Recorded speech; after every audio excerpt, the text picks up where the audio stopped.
পরিস্থিতি গুলাতে হচ্ছে বলে অনেকে মনে করছেন। এটা সরকার অত্যন্ত পরিকল্পিতভাবে দেশটা একটা অরাজকতা সৃষ্টি করার চেষ্টা করতেছে, এবং এই অরাজকতা সরকার সৃষ্টি করতেছে ভারতের মদতে, এবং এটা করলে আওয়ামী লীগের বেনিফিট হবে, আওয়ামী লীগ সহজে আসতে পারবে। আমি আপনাকে আগেই বলেছি আগস্ট মাসের পরে দেশের সুর বদলে যাবে, ডিসেম্বরের পরে ইউনূস সাহেব দেশে থাকতে পারবেন কিনা আমি জানি না, না থাকার সম্ভাবনা সৃষ্টি হয়ে গেছে। আমরা মার্কিন যুক্তরাষ্ট্রের পররাষ্ট্রমন্ত্রীর টেলিফোনের যে আলামত, সেটি হচ্ছে ওয়ার্ড অফ ওয়ার্নিং। এটা আজ হোক কাল হোক বেরিয়ে আসবে, কারণ টেলিফোনে কথা বলেছে তো, এটা রেকর্ড আছে, টেলিফোনে কথা বলছে, রেকর্ড থাকবে, এটা আমেরিকা থেকে লিক হবে, আজ হোক কাল হোক লিক হবে, এটা বেরিয়ে আসবে উনি কি বলেছেন। এবং এটা যেন ভালো টোনে কথাটা বলে না সেটা আমরা জানতে পারছি, কারণ আমরা দেখতে পাচ্ছি চট্টগ্রাম বন্দর নিয়ে নড়াচড়া শুরু হয়েছে আবার টেলিফোন করার পরে, আবার বলা হচ্ছে যে প্রসেস করা হচ্ছে, দেখা হচ্ছে, যাচাই বাছাই করা হচ্ছে। আবার ওদিক দিয়ে বলা হয়েছে 6 মাস নেভিকে দায়িত্ব দেওয়া হয়েছে চালানোর জন্য, নেভিকে পোর্ট চার্জ দেওয়া হয়েছে, তাহলে আবার নাড়াচাড়া করা হচ্ছে কেন? আলামত গুলো তো ভালো না। এখন তৎকালীন সময়ে ছাত্ররা যে কাজটা করতে পেরেছে সেটা সরকারের বিরুদ্ধে করেছে, এবং ছাত্ররা তো আগামীতে করলে সরকারের বিরুদ্ধেই করবে। সরকার তো ডক্টর ইউনূস, ছাত্ররা তো বিএনপির বিরুদ্ধে করবে না, সরকার তো জামাত ইসলামের বিরুদ্ধে করবে না, ছাত্ররা করবে সরকারের বিরুদ্ধে।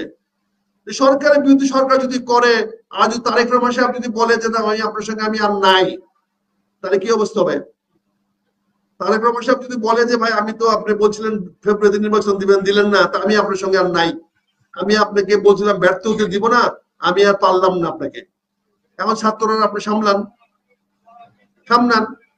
এখন থানা লুটতরা হচ্ছে, পুলিশের মোরাল নষ্ট করে দিচ্ছেন, পুলিশকে বিপদে ফেলতেছেন, বিভিন্ন ছবি দেখাইয়া। এখন আওয়ামী লীগের সঙ্গে ছবি নাই, কার নাই বলেন? ডক্টর ইউনূস সাহেবের ছবি কি ওই শেখ হাসিনার সঙ্গে নাই? আলী জাকেরের ছবি কি নাই? বদিউল আলম মজুমদার সাহেবের ছবি কি নাই? তাহলে ওনাদের কি করবেন?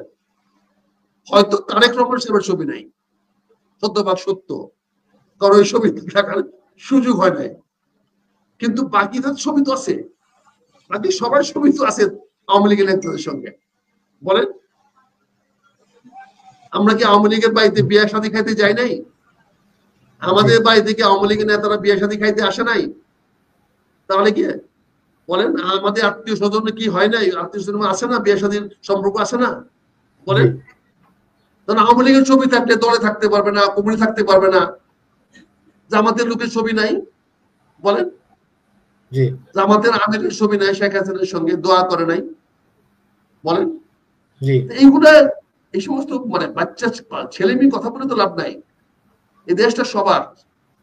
এবং আমি যেটা মনে করতেছি যে ইউনূস সাহেব দেশটাকে আবার একটা পেশ লাগাই দিয়া আওয়ামী লীগের কাছে ক্ষমতাটা দিয়ে চলে যায় কিনা সেটাই সন্দেহ। আমার মনে ভয় হচ্ছে যে ভারতের চাপের কাছে নথি স্বীকার করতে হতে বাধ্য হতে পারে, কারণ আমেরিকান এই ট্রাম্প প্রশাসন তার সঙ্গে নাই। ইউনূস সাহেবের সঙ্গে ছিল বাইডেন প্রশাসন, বাইডেন প্রশাসন তখন নাই, আর আমেরিকার প্রেসিডেন্ট তার অবস্থান ভালো করে ফেলছে, তার বাজেট পাস করে ফেলাইছে, আগামী 1 বছর তার সামনে কোনো বড় হার্ডেল নাই। কাজেই ফরিদ ভাই কাছে, আসসালামু আলাইকুম ফরিদ ভাই।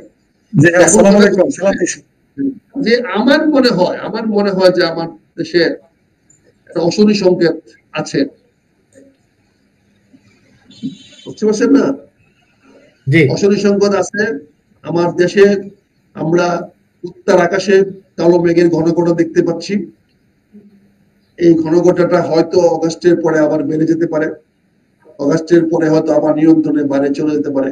যেমন একটা নিয়ন্ত্রণ বলি, জুলাই ঘোষণাপত্র,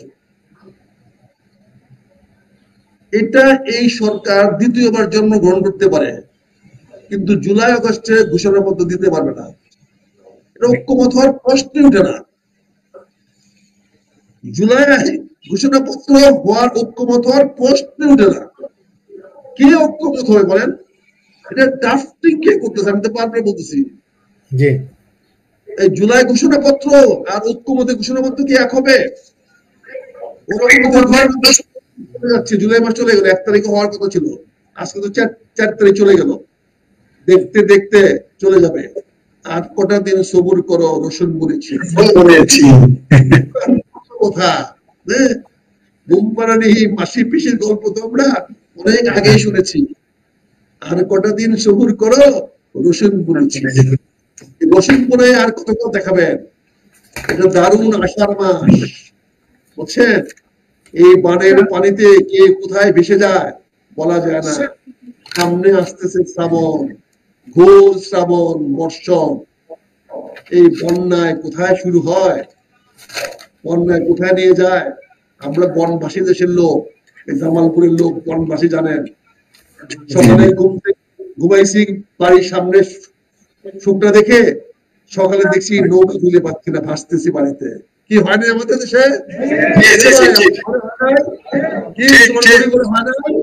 হ্যাঁ, রাত্রে ঘুমাইছি, সকালবেলা নৌকা দিয়ে করতে বাড়িছি। এই যে বানবাসী দেশের লোক আমরা, এই দেশে আগামী 15 দিনে 1 মাসে কি হয়ে যাবে বলা যায় না। কখন না, তাই বলছি এই দিন দিন না, আরো দিন আছে। এই দিনের নিয়ে যাবে শ্রদ্ধা ভরে স্মরণ করে হুমায়ুন আহমেদ সাহেবকে এই সুন্দর বাক্যটা রেখে গেছেন। এটা অনেক কাল মানুষ স্মরণ রাখবে, অনেক কাল মানুষ স্মরণ রাখবে। আর আমরা আমাদের বই দেখায় না, চোখ রাঙ্গায় না। এখন আমি যদি আপনাদের হাতে মরি, তাহলে আল্লাহর কাছে শুকরিয়া, আমি শহীদ হব। কি বলেন? এখন আমার মৃত্যুটা হবে শহীদ। আল্লাহর কাছে শুকরিয়া, আলহামদুলিল্লাহ, আল্লাহ যেন আমার এই আবেদনটা রক্ষা করে। খুশি হবো, আমার পরিবার তৈরি আছে, বুঝতে পারছেন না? এখন আর ব্যাগ নিয়ে হাঁটাহাঁটি করি না, একা একা চলি, বুঝছেন না? আর এখন তো টাকা লাগে না, ক্রেডিট কার্ড আছে পকেটে, সুই টাকা দিলে করে নাই, বুঝতে পারছেন না? কাজেই ভাই যাই হোক, এখন সাহেব ফরিদ ভাই কিছু বলবেন কিনা আমি ওনাদের কাছ থেকে বিদায় দিব। কি বলেন? সবাইকে সালাম দেন, অনেক রাত হয়েছে, আবার একটু সবাইকে সালাম দেন একটু। জীবন সাহেব সালাম দেন তো। আসসালামু আলাইকুম। আসসালামু আলাইকুম। আমি আমার খুব ভালো লাগলো। আমি খালি এতদিন শুনেছি স্যার তার জনগণকে সাথে নিয়ে। আসসালামু আলাইকুম। আমি আগে শুধু শুনেছি যে স্যার তার দর্শকদের নিয়ে, তার জনতা, তার কনস্টিটিউয়েন্সি এরিয়ার বুদ্ধি কম, মেধা কম, জ্ঞান কম, বলেন কম, জ্ঞান কম। জনতার উপরে কোনো মেধা নাই, জনতার উপরে কোনো শক্তি নাই। ছেলে মেয়েরা ইউনিভার্সিটি পড়ে, এই দেখেন